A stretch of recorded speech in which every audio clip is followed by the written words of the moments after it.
There is a place that most people are longing to find, and most people are having a really hard time finding it. It was a place that showed up on nearly every episode of Friends. Do you remember Central Perk? Central Perk, it was the coffee shop where Ross, Rachel, and the whole group seemed to be at almost every day. They had their preferred couch and their preferred seats, and they'd run into other people that they knew there too. They processed life there, they celebrated things, worked through problems, and did a whole lot of nothing in particular. And they did it together. Of course, that was all fictional, but that kind of place, like the Cheers bar where you'd find the regulars, those places, a lot of people wish they had that place because of the feeling that they capture. A sociologist named Ray Oldenburg gave this kind of place a name back in 1989. He called it the third place. So your first place is home, your second place is work, and the third place is the informal, welcoming space where you just show up with no agenda, no job title. You're just a person among other people. Well, today I want to talk to you about why that place matters so much for your well being today. And this is backed by research. What a third place actually looks like right now, because it's probably not Central Perk or Cheers, I'm sorry to tell you, and how you can go about starting to find yours.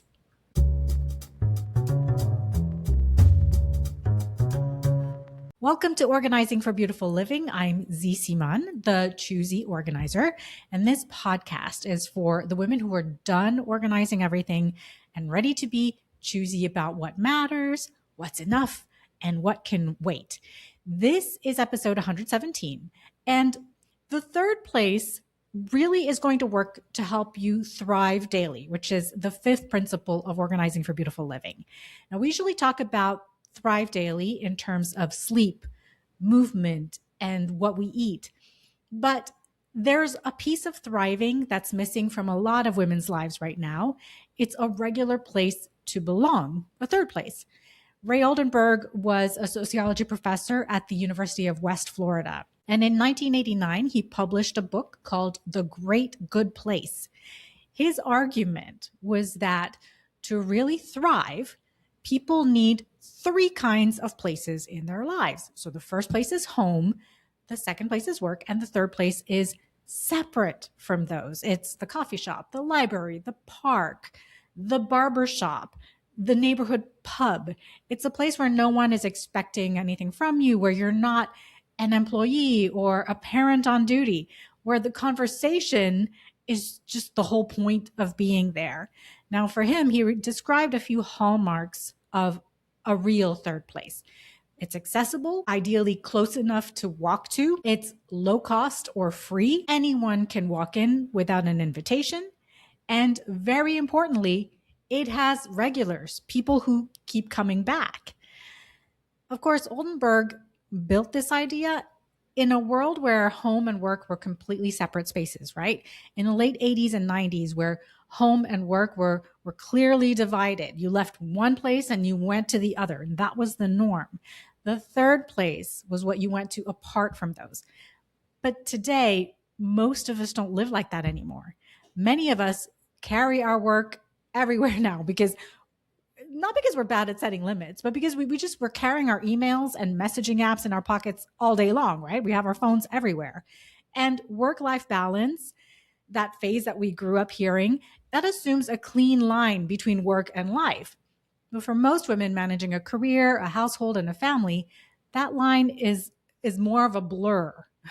Work and life blend together. I heard someone call it work-life blend a little while ago, and I'm sorry I don't remember who it was right now. If it's you, let me know. But essentially, we're doing both work and home all of the time. And that's not always a bad thing. If you love your job, it's okay to want to check in when you're not in the middle of something else, even if it's during dinner prep or whatever. Now, suburban design doesn't help us with third places. Ray Oldenburg said walkable. Well, a lot of us don't have gathering spaces that are walkable from our homes. I mean, if you're lucky, you've got a sidewalk in your neighborhood. You can chat with your neighbors while you're walking the dog or getting the mail or whatever. But when your neighborhood isn't walkable, when there's no corner spot to like drift into on a Tuesday afternoon after work. Well, the spontaneous community gathering that he describes becomes close to impossible. You don't stumble into your people, you have to go looking for them. So, why does this belong in an organizing podcast? Well, because the research makes a hard to ignore case that this isn't just a nice to have. Harvard's study of adult development is the longest scientific study of happiness ever conducted. It started in 1938, and in January of 2023, the researchers published their key findings in a book called The Good Life. After 85 years of following real people through their real lives, their conclusion was this: strong relationships are the single biggest predictor of health and well-being, bigger than wealth or career achievement. And those are two things that we're always trying to chase, right? But the people who stayed healthiest and happiest as they aged, they were the most connected. Okay, but you're saying, my calendar is full of social activity. I have 2 kids' birthday parties where parents are invited this week. We're going to a concert with friends this weekend, and there's a work dinner on Thursday. Fair, but being busy socially is not the same as belonging somewhere. And that distinction is really the key. You might have a full calendar, dinners, kids' activities, school events, the occasional work thing, and you still come home some evenings feeling like, well, nobody quite knows what's going on with you. That's the gap. So belonging is what happens when you go back to the same place, see the same faces, and at some point you realize you've stopped having to introduce yourself. When someone notices you haven't shown up in a few weeks, a full social schedule doesn't automatically give you that. A third place can. So what does a realistic third place look like today? Because Central Perk isn't available to most of us. Well, 2 types work well for the kind of life that most working women are actually living right now. The first type is casual recurring, a casual recurring third place. Something like a Saturday morning walking group or regular story time at the library with your kids, or the regular Friday afternoon at the playground where you know some of the same parents are going to show up. Those are built into your existing rhythms. They don't require you to do a lot of planning or perfect timing. And the bar is low enough that a hard week isn't going to stop you from going. The second type of third place is organized, purposeful, and organized and purposeful third place. And honestly, this is the one that fits best for most working women because it matches how we already are moving through our days. For me personally, my local NAPO chapter, the National Association of Productivity and Organizing Professionals, that's become a third place for me.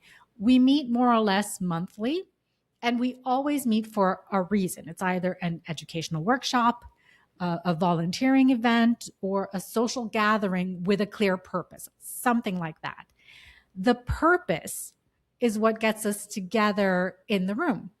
But once we're there, there's space to just catch up, just talk, and be with the people who get what this work is all about. New people come sometimes, guests come sometimes, and we also have our regulars. So it's scheduled and it's organized. It's not Central Perk or a walkable spot like Ray Oldenburg described. We all have to get in our cars and drive and meet up. But the third place has to be updated for today's world. And it works because I go back and I want to go back. I mean, I'm on the board, but yes, I want to go back to see the people. So professional association socials or a monthly dinner after an industry lecture, or maybe a recurring volunteer shift, any of these can become your third place. Just think about it. The fact that these events have structure is what creates the repetition, right? When it's scheduled on a monthly basis, it creates repetition. The repetition builds the regulars, and the regulars are what eventually make a place feel like yours, like you belong. And that's the key. A third place has to be comfortable for you. But listen, the magic isn't in finding the place. It's in going back. Oldenburg made regulars a central feature of the third place, and his reasoning was practical. Belonging doesn't happen on a first visit. The first time you show up to a run club, it's a little awkward. You don't know the route, the pace, or the inside jokes. Nobody knows your name. But by the fifth time, you're one of the regulars, right? Someone introduces you to the new person. Someone asks where you were last week because you missed it and they noticed. Activity-based third places are growing really fast right now. Things like run clubs, gym communities, yoga groups. I think I understand why. You're not walking into a room and having to perform connection, right? It's not a networking event. You're doing something alongside people. And friendship happens in the margins. Like you have something to focus on besides like figuring out how to start a conversation. For a lot of women, that's actually the version of belonging that sticks. You don't have to be an extrovert. You just have to show up to something that you'd want to do anyway. So, whatever place you find, go back more than once, go back more than twice. Give it enough visits to become a regular before you decide that it's not for you. The magic is in you returning, not you discovering the place. And there's one more thing I want you to know about.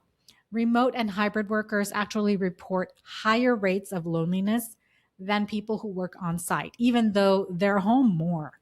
More time at home does not mean more connection. We know this, right?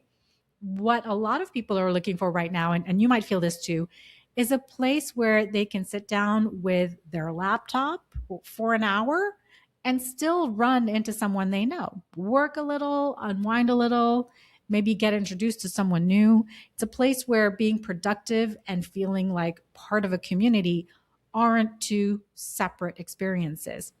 Now, some coffee shops and community spaces still offer that. Starbucks used to be like that for a lot of people. Not anymore. I feel like most Starbuckses have actually made it kind of uncomfortable to sit and work there. But some local spots are still inviting for that. Maybe there's one in your city. And if there is, please let us know. If you have a place like this, could you put it in the comments or send me a message? Tell me the city, tell me the place and the vibe that it has, and I'll share what I hear from you guys so that other listeners can get ideas of their own, okay? So here's where I'd start if a third place feels like something that's been missing for you. Think about what you care about enough to show up for more than once. Is it a cause, a professional interest, a fitness habit, or a community you want to be a part of? Then do a little bit of research and find out where you might run into other people who care about the same thing. That overlap is your starting point. It doesn't have to be a perfect fit right away. In fact, I almost guarantee it might not be. You're going to have to experiment a little bit and see if it's something you'd actually come back to. If you're lucky, you'll hit it on the first try. But if not, it might be a little uncomfortable, but don't give up. It's not a waste of your time to rule out certain things. So find that place and then go back. Okay? It took me almost a year of membership for my NAPO chapter to really feel like I belonged. A year. And now we all want others to feel like they belong to. And I'm sure you'll find yours. I'm sure you'll find your third place. Maybe more than one. And wouldn't that be awesome? So don't forget, if you have a third place in your town that you can share with others, please let us know about it. If you're listening, you can send me a message. My contact information is in the show notes. If you're watching on YouTube, you can leave a comment, okay? Have a beautifully organized week. I'm Z, and I'll see you on the next episode.